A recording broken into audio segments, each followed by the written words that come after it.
and that I took the time to take the risk. And so if I could tell anybody that is trying to break into this weird industry that we're in, is you have got to bet on yourself and believe that your story matters enough to be willing to be vulnerable.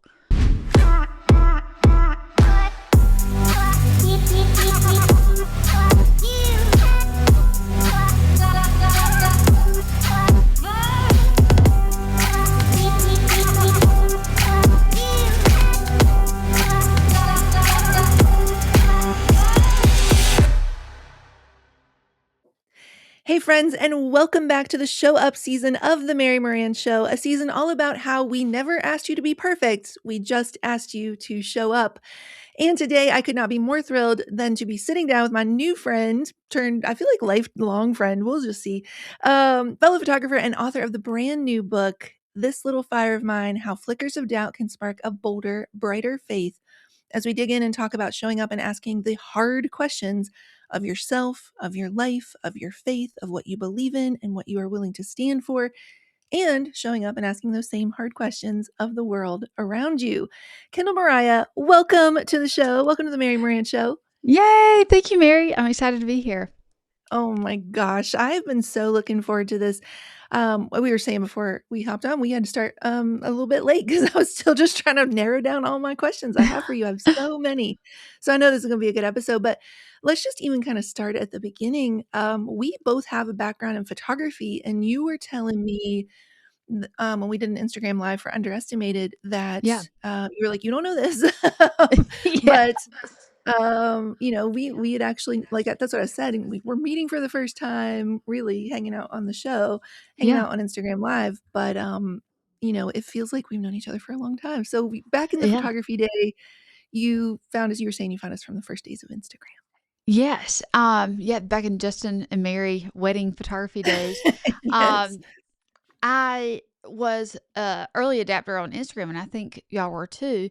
Mhm. And my dad is a master photographer. I grew up in his studio, and in the photography world, you'll think this is my first word was bride. Not mom, not dad, not milk. It was bride. That's amazing.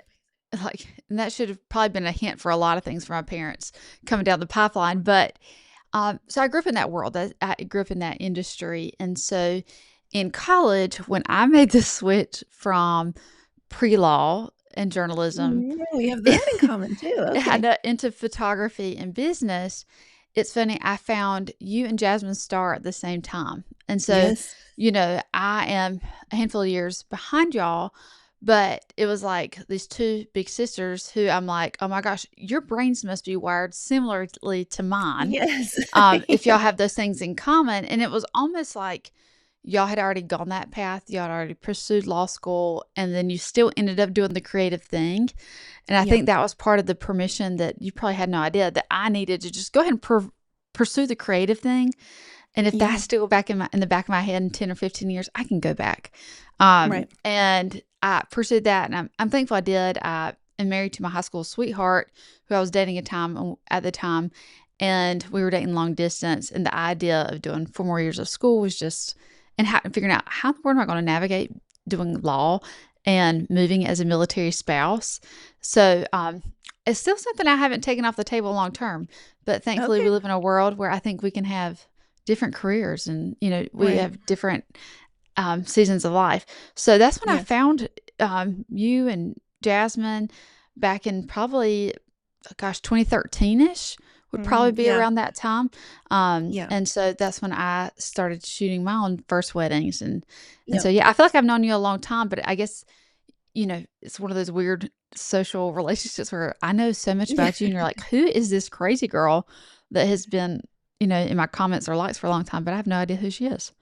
No, and what I think is so wild about, our IG Live is, like, I came into that IG Live being like, "Oh my gosh, Kendall Mariah, who has this huge platform and following, is gonna do an IG Live about Underestimated." So it's such a fun, we've sort of both been on that side of it, and I Yeah. love it. I love what you said about feeling like we're wired very similarly, because I literally wrote in my notes, I feel like, reading the description of little Kendall that you have in the book, that could have been a description of little Mary, Mm. and not the least of which is that you had 3 imaginary friends, not just 1, Yeah. which I feel like is the sort of the epitome of being a little, like, extra, a little too much for the world, which is kind of a recurring theme in the book, this idea of being too much. You say, "I was one of those little girls with fire in my spirit. I was bold, unapologetic, and completely unfiltered, asking questions that made grown-ups shift in their seats and offering up my opinions like they were just as good as the preacher's sermon. But somewhere along the way, that fire started to feel like too much for the world around me. I was a high-achieving, gold star chasing, rule-following kind of kid, check, check, check, and I learned pretty quickly that people liked me best when I kept my fire controlled, like a decorative scented candle instead of a roaring bonfire. Better to be seen than to be felt." And I just wrote in my notes, "Woo! Is that some good writing? Woo! That's some good writing." To start off, to kind of kick things off in the episode, I would love to just hear you riff right off the bat on how it is you think you went so quickly from being the little girl with fire in her spirit, questioning everything, to becoming the rule following kid. Like how was the world able to get you to not question it when it told you to become the rule following kid? So just kind of riff for a little bit. Were they like 2 identities you held at the same time? Was it just how loud the world was in telling you to, calm down? Like, what happened there? Yeah, I think honestly, a lot of it goes back to how I'm wired as I'm a neurodivergent person. Mm, So we know based on science, my brain is literally wired differently than a neurotypical person's. Anyone who's neurodivergent is probably aware of that. And so it is an interesting dichotomy that you're like, you color outside the lines. Yeah, I want to know why the lines exist so I can color 'em outside of them in my own way. And I think for me, following the rules was when they made sense. As long as you make straight A's so you can get in a good school so you can pursue the dream job you want to have. Okay, that was enough logic or reasoning that seemed to be an A plus B plus C equals D answer that I was like, okay, logically makes sense. If the logic was sound, I didn't have the question. But if I could see an inconsistency in the logic, if I could say, well, there's a chance that it doesn't have to be that way, or for me, particularly with faith, um, and with trying to figure out how I navigate the world, it was the inconsistency that was a real issue of this is what you're preaching or teaching behind the pulpit, or what you've told me as a child that is important to us in our faith. And then here we are having a conversation about spending money on decorative balls that are going to be in the right, foyer of the church. And I'm like, right. that's inconsistent. And so my need for reason, my need for understanding kind of trumps the rule follower. I'll follow the rule once I understand why the rule's in place. Yeah, I love that. Actually, have you ever heard of Gretchen Rubin? She's the author, of a bunch of books, one of which is called The Four Tendencies. And she has a whole quiz about it as well, and she says that we all tend to fall into one of these 4 tendencies. The upholder, they're all sort of based on how you keep your obligations to others and how you keep them to yourself. So, upholder keeps both. Obliger, it's terrible at hitting their own deadlines, but if somebody else is holding them accountable or somebody else will feel let down, then they're all about it. Most people fall into that category. The rebel, they wanna rebel whether it's on their deadline or somebody else's. And then there's the questioner, which is what I think both of us are. And the questioner is really good at honoring what you just described. Like, the other person's obligation or expectation has to almost become, like, integrated into our own. We have to question it until we understand it, until we agree with it, until it makes sense, logically in our brains, and then we're really good at sticking to it. So I think that's really interesting, first of all, right off the bat, and I love that you brought up the, neurodivergence, the ADHD, because that's a question that I had later, but let's just go ahead and jump into it now. You talk about you say in the book, "See, I'm not exactly what you'd call a planner. I'm a beautiful mess, a walking contradiction of high ambition and lost car keys, someone who can pull off major projects with tenacity and excellence, but also forgets where I sat my coffee 3 minutes ago and struggles to keep my room in order. My neurodivergent brain was not gifted with the ability to judge time, to filter my thoughts before they come spilling out, or to execute the simplest of tasks without somehow tripping over something along the way.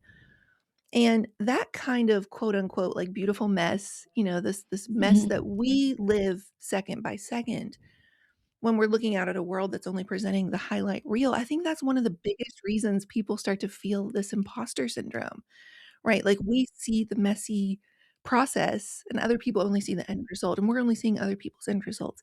So what do you say to somebody specifically who if they're listening and they do have this neurodivergence, ADHD, but just really anybody who feels like, "If you only knew how messy it was, if you only knew that I was, like, still narrowing my notes down before we hopped on this episode."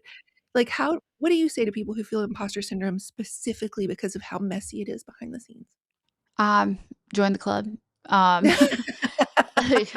come over We got and let's 2 of hang us out. already. Yeah, Yeah. let's hang out on Instagram because you won't be alone, and I will show you that I am that much of a mess. And I think that's the hard part. You and I were talking before we jumped on here is Yeah. that's how I've built my platform, Mary, is I've showed everything from over the last decade. I mean, obviously there's intimate moments I'm not sharing and, things that are very private, but um I've showed the progress and the downfall and the things that flopped and, the messy moments through life of whether that was infertility, adoptions didn't work out, my husband finding out he's deploying, like all the messy and the way that I show up in my car being a mess and I can't make a decision on things. And I show all of that. Meanwhile, I'm trying to break into this industry of authors. Mary, a month ago, I had a complete meltdown because I was invited to speak at a conference.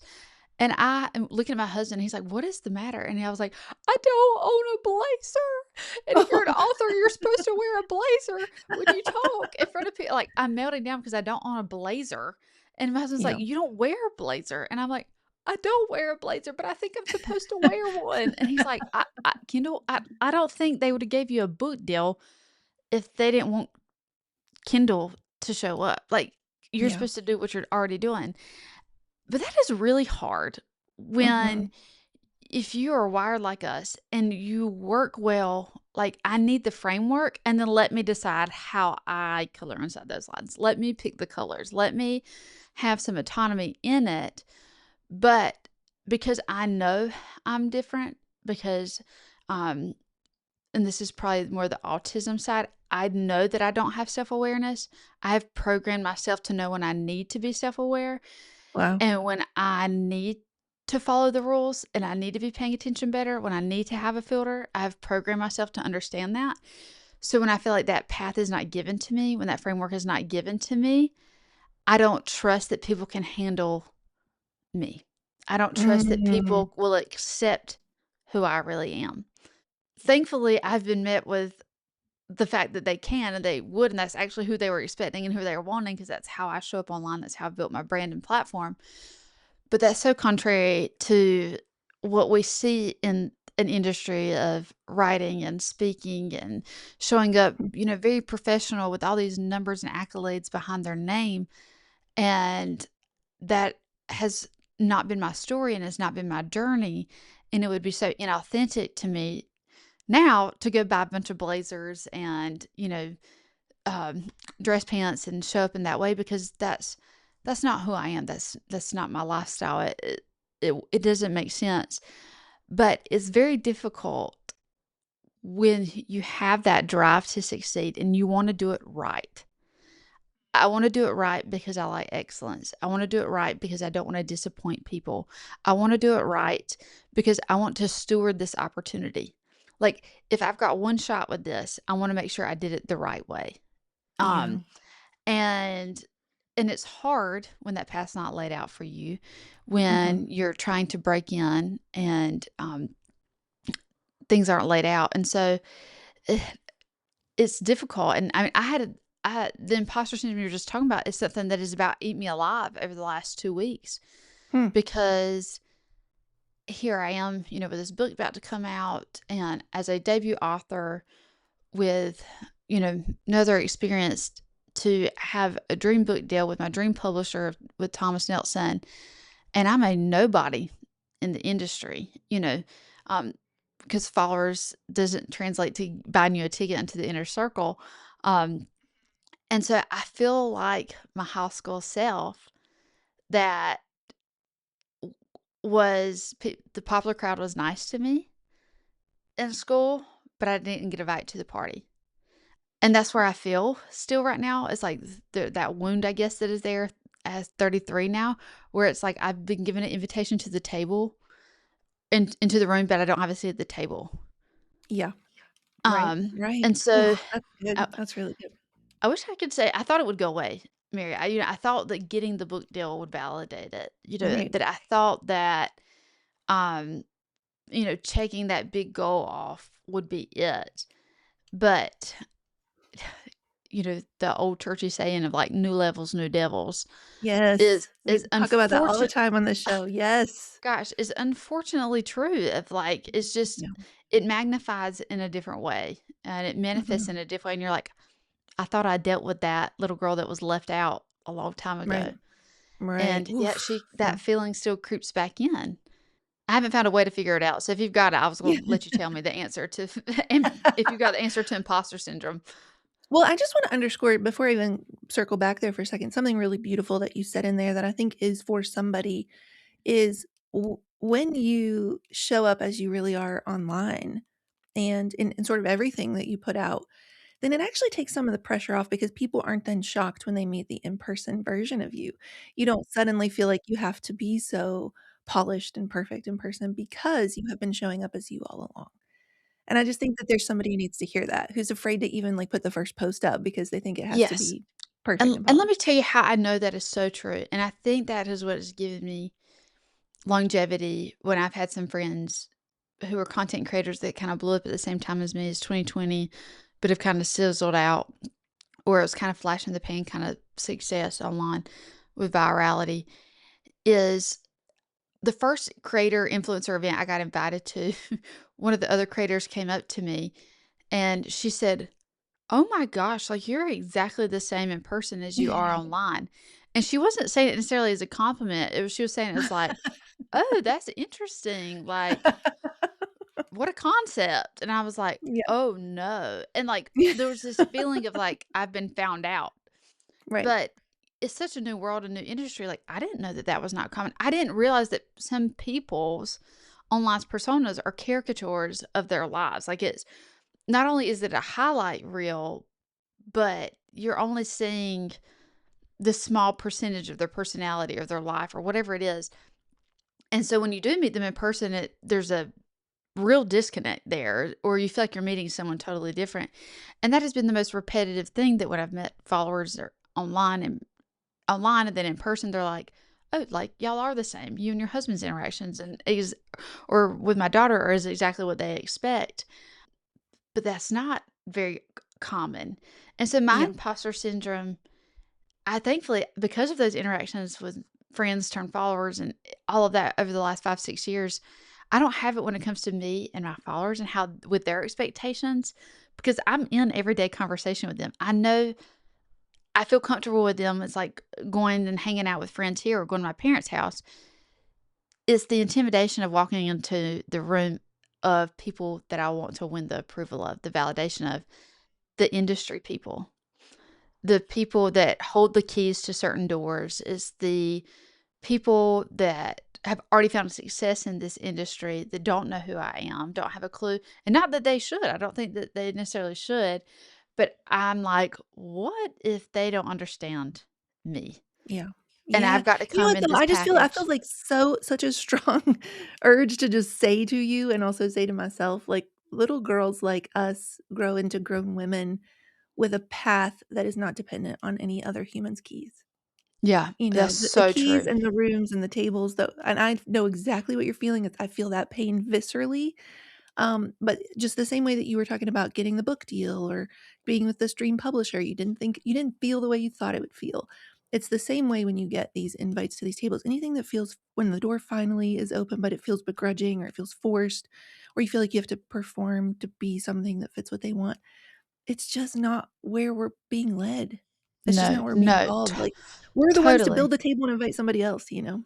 Oh, Yeah. totally. And every opportunity I've been given over the last couple years, it has been evidence of nothing but God orchestrating things. And it wasn't human. It wasn't, we hear so much about networking or getting in the right room, and it was none of that. It was literally zero of that. And if there's someone listening that's like, I want to build a brand, but things aren't going where I want them to go, or the numbers aren't there, let me tell you, you have no idea who sees your content. And Yes. let me be proof of that. Like Yeah. I have been invited on dream trips by Disney World. I Yeah. was just taken on a dream trip to South Africa where they were asked if I wanted to bring my family to a place that Hmm.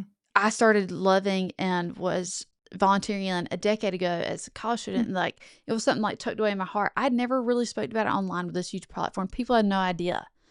And Wow. like when they even asked me about going on the trip, they're like, we're going to work with these organizations doing this. And I said, let me stop you right there. Is the one you're describing Living Hope? And they said, yes. I said, I've worked with them since I was 22. What Wow. are the odds? What are the Wow. odds? Woo! Other than, to me, that is faith. That is God saying, Kendall, if you're diligent with the things that are in your hands, and as dumb and as silly as it sounds, Instagram has been in my hands since I followed you in college, and I branded myself like Mariah is not my last name, that's my middle Yeah. name. But I Right. branded myself as a 20-year-old student in college. And my mentality behind that was I don't want it to be tied to a man. Like this was my act of defiance that I didn't want someone to know me for my daddy's business because I was going into his Mm, industry, and his right. name is Ken Tart. My name at the time was Kendall Tart. I didn't want to be on my daddy's line of success. I wanted to make a name for myself, but I kept it even as I got married, because as a military spouse, I'm Major Dunn's wife. I Yep. don't have my own identity there either. So keeping my first name and my middle maiden name is my autonomy of like, this is me without the context of somebody else. And and so going back to, you have no idea who's watching. You have no idea what, like, for me and you had no idea that you and Jasmine are part of the reasons I didn't stay pre-law. Wow. And I chose the creative line because I trusted my gut, Mm, and that if God wanted me to work that out in the long run, he would work that out in the long run. right. Um, Oof. and so I the way I've had the opportunities is by random people seeing my content. And it's not because of the videos that blew up. It's not Hmm. because of viral videos. It's oddly enough been the videos that I've been the most authentic, the most vulnerable, and that I took the time to take the risk. And so if I could tell anybody that is trying to break into this weird industry that we're in, is you have got to bet on yourself and believe that your story matters enough to be willing to be vulnerable, because you don't know who the little Kindles or the little Marys that are following you that are going to circle back in a decade or in a couple years. But I don't know if you feel this way, Mary, but people were like, oh my gosh, where did this book come from? Did you get a book deal and just come up with the idea? I'm like, I started writing this book in 2017. Yeah. That I wasn't Yes. contacted by the agent until 2023. And then from Wow. 2023 till now is 3 more years, Wow. So and just so, showing up and doing the work, believing that yes, there's a door that when, God when he wants to yeah, open it, nobody can keep it closed. when there's That's no right. views, when I started writing the book Mm, in 2017, I had a Bible study group on Facebook that's still there, that I still have. And, I had a little blog, and that was hmm. it. And that Yeah. maybe on a good day, Mary, if it got 200 views, I was like, can't tell me nothing. Listen, I'm Kim Kardashian of the Christian internet right now, you know, but we have no idea. It's Yeah. perspective. We've Yep. perverted numbers thinking that we need hundreds of thousands when all it takes is one. It only takes one Wow. right person to see that post, to see that video, to see that whatever, and Yeah. everything can change. Woo! You are preaching today, Kendall. All right, I'm gonna come back. Okay. I'm gonna close this loop real quick about the, sort of little Kindle was fiery. The world said stop. When do we stop questioning the world? You said they praised my passion when it was used for the right things. Big air quotes. I was encouraged subtly and then not so subtly to soften my edges, to shrink myself just enough so I didn't upset the delicate balance of things. And you go on to say, and I had to like break this out as its own note. In a strange way, I realized it was okay to lead the boat, but don't dare rock it. And that kind of leads us into this concept that you call soul friction. What is soul friction? It is that feeling the moment you realize you can lead the boat but not rock it. It's the moment that in your heart you feel a certain way, but you're being told by somebody else, by authority, by, a pastor, by a parent, by something. But what you know in your heart and based on the relationship you have with God, it doesn't feel quite right. Yeah. It's that feeling you get right before you need to raise your hand and ask the question nobody asks or wants to Yeah. ask. Yeah. You Um, said a creeping fire up the back of your neck? yeah, it is a physical feeling for me. Yeah. And for me, Mm. it is in the back of my neck. My ears will literally turn red. But for some people, it's a gut feeling, like it's a pit in their stomach of like, "Oh, no, I gotta do something." Because I do believe our body sends us these little warning signals. I believe the way we were created was so specific that we're supposed to listen to those tiny little inklings. And, um, soul friction is a pattern that I've recognized through my whole life, before even college and as an adult, before that prefrontal cortex was even developed, when I had the wherewithal to kind of think outside myself, there were still these little nudges and moments where I write about in the book where I wanted to challenge adults and say, "Well, this is what you told me was important, but this is what you're doing, and that action doesn't tell me that it's important. So which is right?" And that's what, I'm speaking to where it's like, "Oh, they like me to be a leader when I can get my friends to pay attention, when I can get people to show up. But don't dare bring that energy into a big people's meeting. Don't dare bring that energy." And gosh, I feel it now in the church. Like, um, there's an interesting friction right now, I think, in Christian culture, or at least in my mini culture of, I don't have a divinity degree or a theological degree, which is a whole nother conversation and why I felt God didn't pull me in that direction because I almost did. But because I don't have those letters behind my name, my opinion doesn't matter or it doesn't count. And as a kid, you can internalize that and say, they're telling me I can't trust my gut. I can't trust my questions. And then what I'm trying to say is trust that feeling. I'm not telling you that feeling is telling you to do something different, but it's telling you to pay attention and ask questions. And so soul friction is that moment where there's a good option or a good chance that you've got two options. You can either lean into that feeling and allow it to help you be refined, as friction does when things are running back and forth, become better, sharper, stronger, um, or it can burn things down and can create a mess, wreak havoc. And but it's a choice. Or am I going to steward this friction, this flame, or am I going to let it wreak complete havoc on my life and unravel everything that I know and love? Um, Mm. but it has to be a specific choice, whether it's in relationship, whether it's in faith, whether it's in taking that risk in business. Um, but those friction points in our lives, we may not have paid attention to them yet, but maybe once you've read the book or as we're here talking about it, you can say, "Oh my gosh, I can remember being at that point where I was making a decision and I felt that pull that didn't make sense on paper, or people were telling me was the wrong idea, but in my heart was right." Or when I saw Christians behaving in one way, and yet what I was reading in scripture was another. We all feel it in different ways, and there's no one exact formula for it either, but I think in our body we can pick up on the pattern and point to times when we feel it.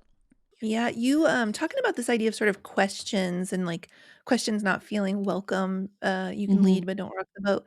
You say, "Growing up the way I did, it was made pretty clear early on that there wasn't a lot of room for doubt in the church." Like, I wrote in my notes, "Yeah, it almost feels like it's treated like it's contagious. Get away from Yeah, me with your, literally. you Yeah. know, virus of questions," or what have you. Mhm. You say it was treated like many things in the South, if you don't talk about it, then it doesn't exist. You, in your answer, were talking about this fire can either feel refining or it can burn everything down. And, you give the example of gold. And I wrote in my notes,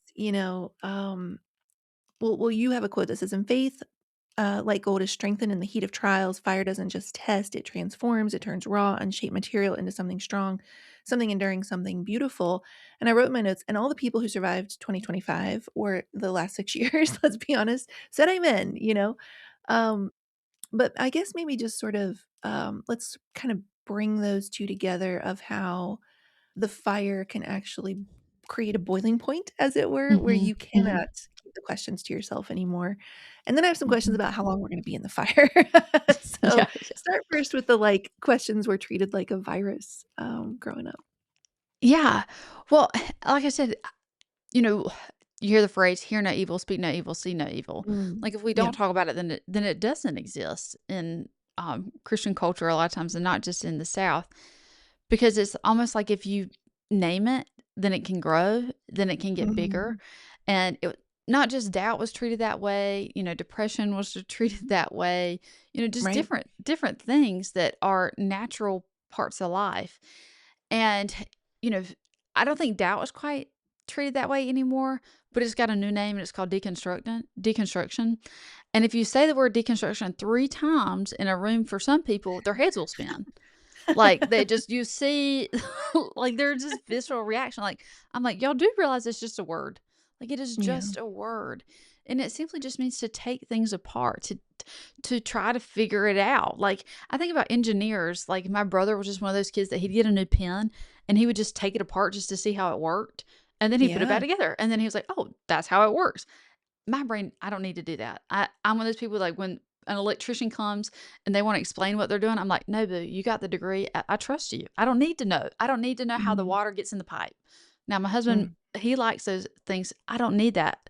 That's But not you where do my like to watch questions how it's made, right? So I you I I do don't know, like there's to some know of that how in it's you. there's a little bit in me, Yeah. a little bit, but it's probably Yeah. just because my husband and I have been together 18 Right. years that is Yeah, rubbed right. off on me.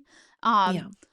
but doubt or questions, deconstructing, and wanting to know the how or why of things isn't inherently negative. To me, when we are in intimate relationship with God, with our faith, is like being in intimate relationship with your spouse. I ask my husband questions not because I don't care, it's because I do care. Like, I want to know more. I want to understand, why are you the way that you are? Like, what makes this work for you so that I can better support you in it.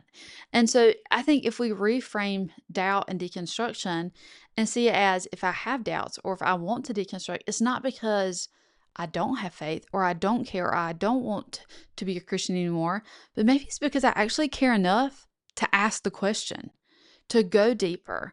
And in no other relationship do we see those things as bad.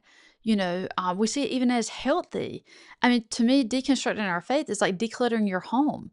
Like, no one thinks that's a bad idea. We're getting rid of the things that no longer serve us, that no longer are helpful, or are just taking up space.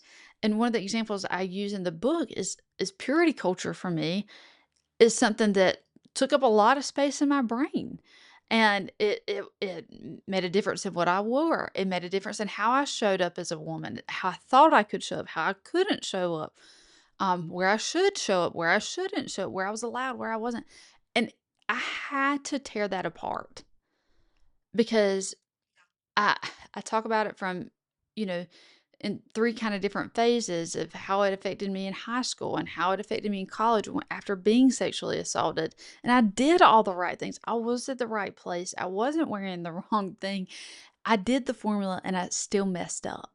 It still Mm. happened to me. And, you know, I I think that's the best probably example in the book, that chapter of how I deconstructed it and looked at marriage and what does God actually say about marriage? What is the purpose of marriage and covenant? And is that the point of purity culture? Like, breaking it down so I better understand, so that I know at the end of the day I'm making the choices of my faith because that's Mm. truly what I believe, not because someone else told me. Yeah. Because I have a 6-year-old daughter. I don't want her to carry shame and shame be the reason she does or doesn't do something.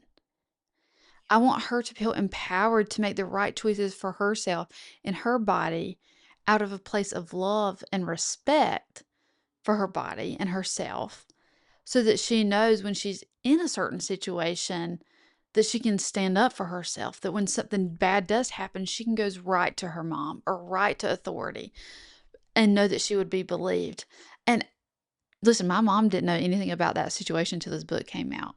And I Wow. have wonderful, loving parents. But in 2020 or 2012, when this happened, that was back when everything was blamed on the woman. You hear it in culture. I heard it church, in church culture, and it just seemed like a wasted effort. Like, why even try? And I don't want my daughter to ever feel that way. And so to me, it's deconstructing asking questions doubt should be a filter. It's a filter to shift through what is truly mine, worth keeping, that I want to pass on in my legacy of faith and belief. And so, you know, that is hard, especially as little girls, when we're told that we're like better when we're sit down and be quiet. Yeah, I was just sitting here flipping through because this reminds me of a quote that I had actually pulled and then I didn't think we would have time to get to, but I'm so glad you brought it up because it's such a good quote, and I'm just gonna read it now because it's just everything that you're saying. You say, I already felt like my body wasn't my choice in the sense of as long as I could remember, my body had been my responsibility, a responsibility to cover it up so boys and men didn't sin, a responsibility to shrink it, shape it, fix it because it was too big, too round, too tempting, a responsibility to keep it pure because its worth was directly tied to what I did or didn't do with it and how worthy it was perceived to be. Yet somehow, while this is the very powerful part for me, yet somehow, while I was expected to be hyper vigilant about how I presented my body, men still felt entitled to it. They could touch it, comment on it, joke about it, degrade it. It was never just mine. It belonged to purity culture, to the church, to the male gaze, to societal expectations. I had never been given full permission to just exist in it. That's just good. That's Mhm. just good. Just let that hang in the air for a second. That's just good. Um, And it's hard, especially if you were a girl like me in the 2000s where I was a size 6 and I knew that was plus size. Size 6, like I'm the same measurements that I was in the 6th grade now. And I'm like, and I've been much bigger, too. And I'm just like, oh my gosh, like poor little girl. Like, and I was heavy chested early on. And, this was a time when being very thin was very in, anything above a size 2 was too big. And, I just remember, like, trying to wear multiple bras to shrink myself down so that I wouldn't bring attention to myself, to try to minimize like, you're trying to shape shift, but yet still it's not enough. Like, my body was never enough, but also too much at the same time. Um, and and I just truly believe that's not a shame we're meant to carry. yeah, that's good. Let's circle back to the gold for a second. Talking about, I said I had questions about how long we're gonna have to sit in Yeah. this fire Yeah. until we are gold. I wrote in my notes, this has sort of felt like one ongoing dumpster fire for the last 6 plus years. And isn't there supposed to be a limit to how long we let the gold sit in there? And I think it's the extended, right? Like most of us, if things get really hard for a month or 2, we're like, "Whoa, what was that about? Let's get back to our normal as quickly as possible." But your story and also my story, but in a few different ways that you share in the book, you have experienced ongoing moments Mhm. of being placed in the fire with no specific end in sight as you were becoming gold. And so I wrote down, in that sort of like that car insurance commercial, you know a thing or two because you've seen a thing or two, you That's know? right. That's So right. let's just even start with the fact that, you talked about your husband deploying. Your husband deploys when your daughter is 5 weeks old. Mhm. And, just kind of put us in that scene, the process of her coming into your life was faster than you'd expected, and Yeah. then suddenly you find yourself solo parenting. So just drop us down in the middle of that, and then also go right ahead, carry the story through to her 4-month checkup. Yeah. So my husband and I decided to start the adoption process at the end of August of 2019. I had received a check out of my grandfather's estate, not a large one. Um, it was like 8 grand or something like that, but it was enough that my husband and I needed to make a decision about, okay, what do we do with this money?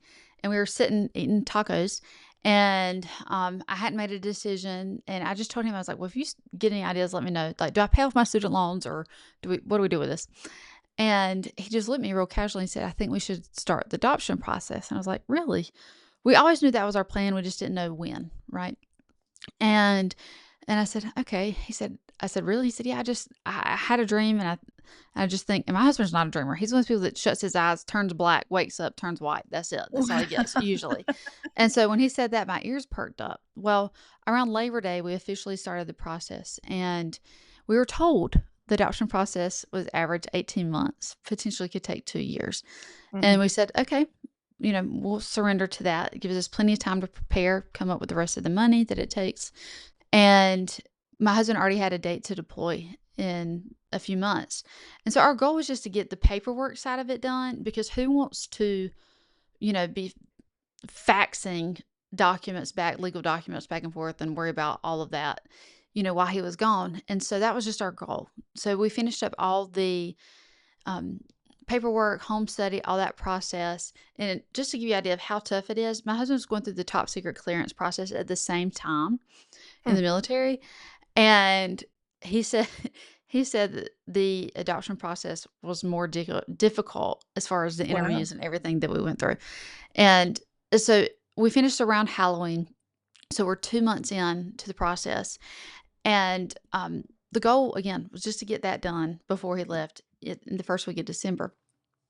Well, our consultancy said you can put your name in the hat. We'll start with families. Usually you have to say yes 50 times before you receive someone who says yes back to you, which is a match, because the ball is in the biological family's court, as it should be. You're just kind of saying yes to putting your name in that pool. Mary, we said yes one time. 2 weeks Really? into November, we said yes one time. Wow. Only as a designer, photographer, I labored over this book, that you design for. We're expecting, 100 people to see. One person saw it, didn't even get the physical copy. She saw the digital version. And Hmm. it was actually the second round of families that she received, because she didn't find anybody in the first. And she said she had already made the decision. If the right family wasn't in the second round, she would figure it out for herself, because it had Wow. to be the right person. And she picked us. And my daughter was born the day after my husband was supposed to deploy. Wow. And it was a whirlwind process. What was supposed to take 18 months took 90 days. And thankfully, my husband had really outstanding leadership at the time, and they gave him a pushback date and let him stay home through the holidays. And he left right before she turned 5 weeks old. It was probably right over 4 weeks. And here I am, 500 miles away from my nearest family member with a 5-week-old, our first child. And, my husband is deployed. I'm president of a 501c3 at the time, the Spouses Club. And I have my own little business. My world is moving fast. I was Mhm. prepared, as we are, Mary, to ramp things up to pay for the adoption. So my schedule is booked. I'm busy because I thought Yeah. we would still be in the process. My goal for his deployment was pedal to the metal work, Hmm. so that we didn't have to fundraise for the adoption. Because if he's Hmm. gone, I can work weird hours. I can be gone all the time. Nothing's holding me back. This is going to be my time to really put the hammer down. Yeah. Um, and, God laughed at those plans. And here I was with her with a busy schedule and a full plate and a baby. Well, as we know, that's now 2020. And um, I travel with her. We stay busy those first 2 months, but in March, the world turns upside down. And I am quarantined at my house with my now 2.5 month old, 3 month old. And we don't see anybody for 6 weeks. I don't leave my house. I don't have a family member, nobody. My assistant comes back and forth, and she's pregnant at the time, and that was it. And that's all the people I saw until we went to our 4 month checkup. And being a photographer, being a first time mom, I'm taking pictures of everything. And I start to notice on the inside of her nose, one of her nostrils, there's not enough airway there. It doesn't seem like it to me. And I was like, well, is this weird? But I don't want to be that overprotective mom. And they made it very clear on the news, you do not go to the hospital or go to a doctor's appointments unless it's dire, because it is April of 2020. It is dire. Um, but I go to that appointment because she needed her shots and all that kind of stuff for 4 months. And things shifted in a moment. When the doctor went from having casual conversation to, if you've ever been in an appointment like this, to things go quiet because they focus. And she says, I need to walk out of the room for just a second and look something up. And comes back to me and she says, you need to go to Vanderbilt emergency. And I'm just looking at her like, I've been told for the last month on TV, do not go to the hospital. There's no voluntary procedures. I knew this is not like getting our adenoids out or tubes. This was serious. And I was told my 4-month-old may have a brain tumor. And new mom, my husband's deployed. My mom's 500 miles away, and only one person can be in an emergency room with me while my daughter has surgery. And it's me and 2 other moms in that hospital at Vanderbilt. Which the God thing was, there's 3 hospitals that have hematology, oncology, pediatrics. Vanderbilt is one of them. 3 in the country. Vanderbilt is one. We lived 45 minutes away. Wow. God thing. But the other mom was a brain surgery mom. The other mom was open heart surgery, and me. And talking about a point of friction, a point of, God, we did all the right things. We've been faithful. We're trying to do it right. How are we here? How am I at 27 years old sitting across a desk with oncology, hematology, and a pediatric neurosurgeon and a plastic surgeon saying, when the tests come back, we'll know if we're doing a second surgery today. If she does a second surgery, there'll be a third surgery for her to have her face protected from going concave. And I have to sit there by myself and absorb all of that. And it's a lot. And it's a lot. And then we go from that. And thankfully it came back and she was okay. We had a lot of doctor appointments, medicines. It wasn't cancerous, but something to still deal with, but it wasn't cancer. So we make it through. And then we hit May of 2020, if you remember, is when the social justice movement, Black Lives Matter, really picks up. Well, my daughter's African American. I am not. And it was the first time ever that I had to really consider what it would be like raising a Black child and how that would be different than raising a white child. We talked about it a lot hypothetically in our process of adoption. We took hair care classes. We took classes about culture and history, those things that are obviously important. But on a day-to-day basis, what did that look like? I had already heard the N-word a few times to my face. I've been asked why would I want an N-word baby? Did I get a discount? Wow. So I already had enough in my pocket to know that racism exists. But I'll never forget the day Ahmaud Arbery was shot for running. My husband's military. He runs all the time, and runs probably crazy places and, subdivisions, wherever, because he's trying to get a certain amount of miles in. And I've never once had to consider, Justin, be careful. Someone might assume you're in the wrong place. You might get shot. Never once have had to worry about that of my husband. And I was talk about this in the book, and I was strolling her in our subdivision. And as I'm getting the updates on my watch about what's going on, and there's an African-American teenage boy playing basketball, and I've got my little girl in the stroller, and I just start sobbing. And I'm thinking, is his mom worried? How does his mom feel right now? What conversations is she having to have with him, who's just a kid? He is a child. And just how unfair the world is for no reason. And it lit a fire under me, and in a new way, because you're seeing these posts of people and love on Facebook that are just saying simple things like, well, wait till we get all the evidence, or wait till we get all the information. And I'm like, what are you waiting for? An unarmed person was chased down and shot like he was some sort of animal. I don't need any more context. And it stung and it hurt. And then we continue to see it in different ways with George Floyd, and it's not even the specific situations that were the most depraved to me, because that was obvious, obviously awful situations. It was the response of who I thought Christians were and how they were going to show up that was killing me. Mm. Because now I'm like, when you say this, it makes me feel you're not safe to be around my child. It makes me wonder, are you only nice to me because my skin matches yours? Like, all of these things, it unraveled for me. And so that was such a point of friction and season again. And my husband is, of course, still gone, and he's comes back middle of that summer. And it just felt like you said, the fire could not be lit up. I faced a lot of heat online for it. I had my first viral post was a post in response to that.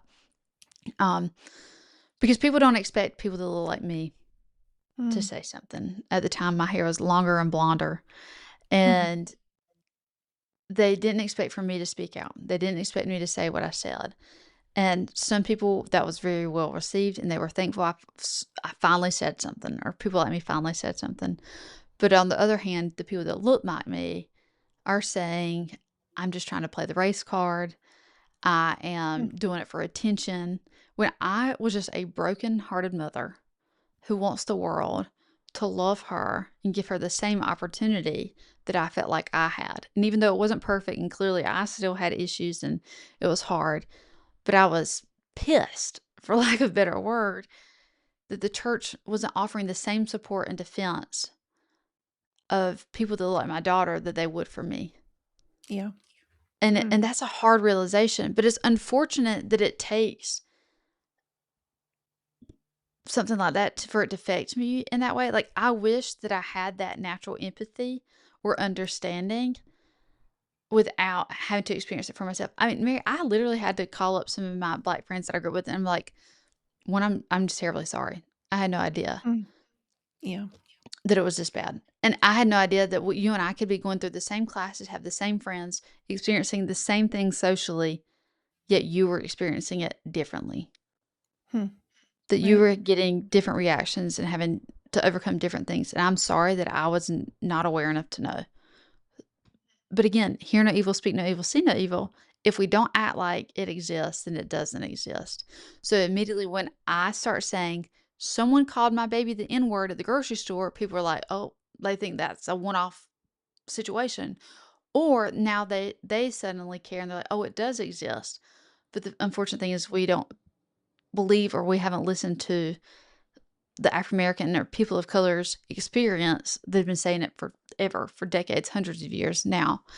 And so what I learned through those long seasons that feels like my feet are held to the fire, and that it's like, I mean, Lord, if you'll let me come up for air at any point in the middle of this, you read in the book, I'm finally going on medication for ADHD.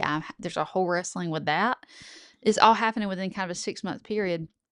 And I realized I can either let this burn me up and I can tap out and wilt away, or I can allow it to be the thing that does refine me. Maybe I am the person that is called for this moment. If I don't say something, nobody else will. And so I think we think that refinement is going to make us go back to a beautiful version of what we were before. But truth is, we're a stronger version that can withstand more. It's a capacity strength. It's a I'm being conditioned to be able to stick my neck out more. I, I'm being conditioned to be able to handle being by myself or handling on my own. Because what happened last year when it was time for this book to be due, my husband got orders to deploy 2 days before my manuscript was due. Wow. Yeah. And I'm like, why am I having to relive the book that I'm writing, all over again Oh, yes. Every single time. every Every single time? time. Um, Yeah. but it, Yeah, but it I wanna happens that way. right, I wanna, jump, in a little bit back, but I think it applies to everything you just shared when you are on your way to Vanderbilt and you're yelling at God. Yeah. You say, "The whole drive to Vanderbilt, I yelled at God. This time, the friction wasn't just inside me, it was between my faith and the brutal reality in front of me. How could God let this happen? Didn't he see all that I was already carrying?"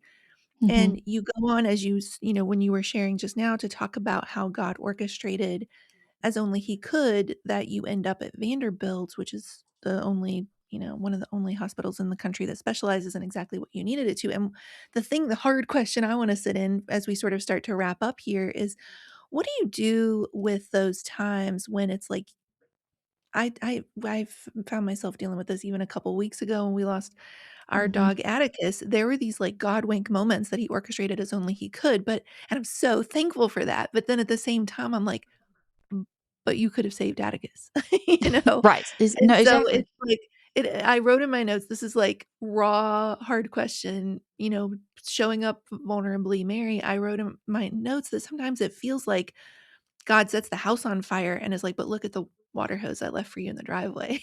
And Yeah. it's like, we're supposed to give all the glory and all the, like, Yeah. you know, worship and praise, and it's like, "But you could have just not had the house be on fire," you know?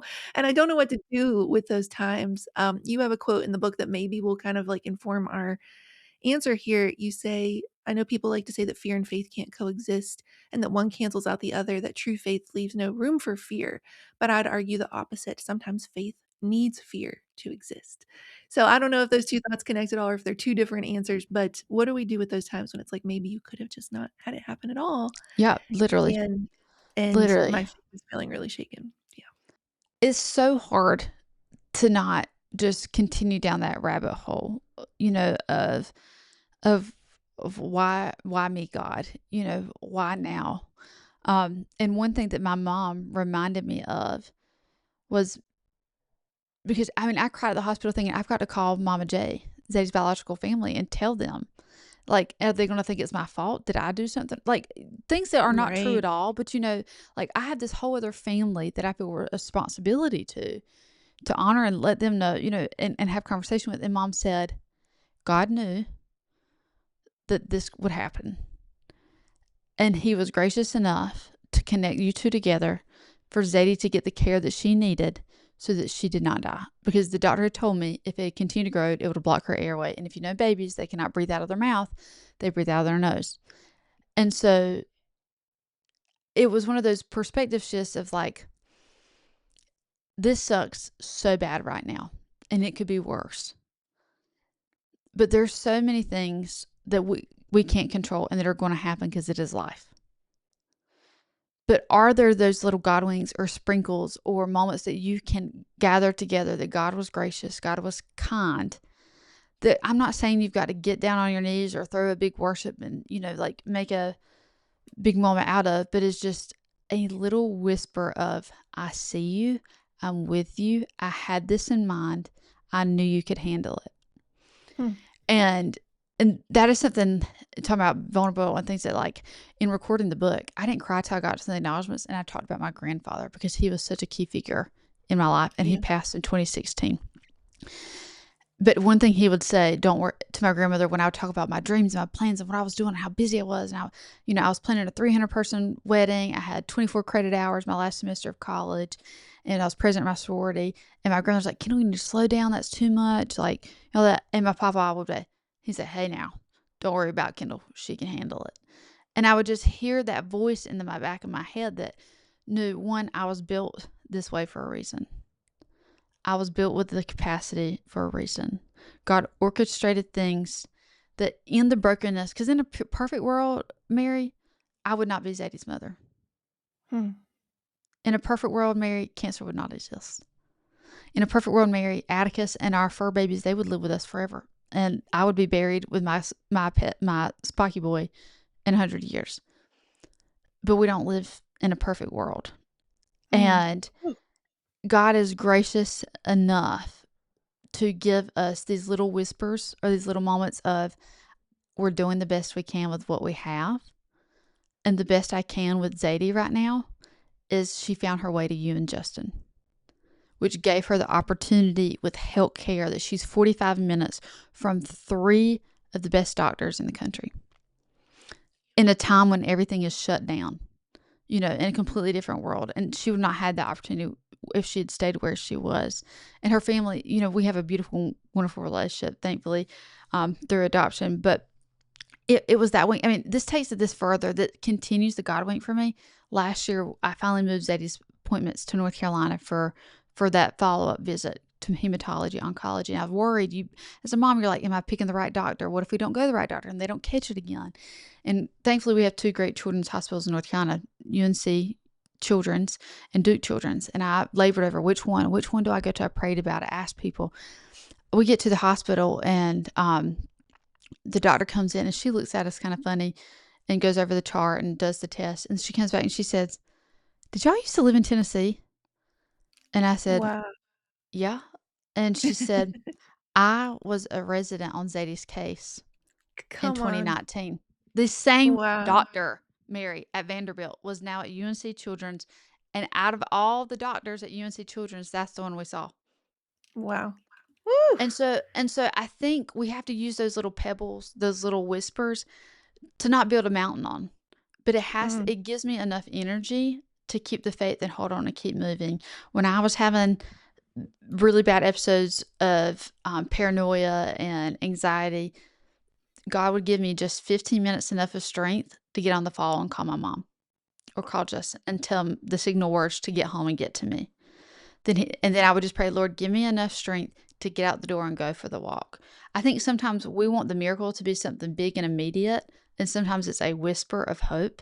Sometimes it's the tiniest acknowledgement. It's the green light at the right time. It's the right parking space when we're running late. It is the right doctor at the right time. It's the graciousness of when we find out our pet is sick, that we have the ability to give them the care they need. Like, whatever it is, I think it's a perspective shift more even than it is having the right answers. It's reframing it to see God and the universe is gracious enough that in the brokenness of the world, because we can't heal it and fix it all today, it's never going to be perfect.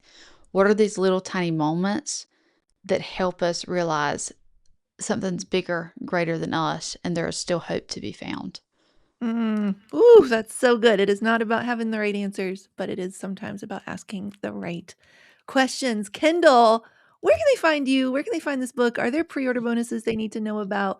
Your episode's going to come out 1 week before launch day. So let them know if there are any pre-order bonuses in the mix and just how they can find you and follow you and get more Kendall in their Yes. lives. Yeah. Yes, I am at Kendall Mariah everywhere. Kendall like Kendall Jenner, Mariah like Mariah Carey, to make it easy to spell. Because my accent, people spell it differently. But you can find me on TikTok, Instagram, Facebook, all those places. Um, I also have that free Bible study group if anybody wants to join or just wants to find a community that is safe to ask questions about faith. There's people from all walks of life, denominations, churches, beliefs, and unbelief that are in there, and it's safe to be. That is Unapologetic with Kendall Mariah on Facebook groups. Right now, if you do pre-order, then you can get an annotated chapter of the book, and I would love for you to have that. You can go to my website, kendallmariah.com, and see that there. But Mary, thank you so much for having me. I'm most active on Instagram, as you know. So if people have questions or things I can help them with, I am happy to be there and to answer them. But thank you so much for having me today and spend time with you. Oh, love it. I love you. I would spend hours and hours and hours together if we could. All right, friends, the book is This Little Fire of Mine, How Flickers of Doubt Can Spark a Bolder, Brighter Faith. It is out next week everywhere books are sold. Go get this in your hands, get those pre-orders in, grab that free chapter and start reading today. And until next time, friends, this is the Mary Moran Show, and welcome to your Show Up season.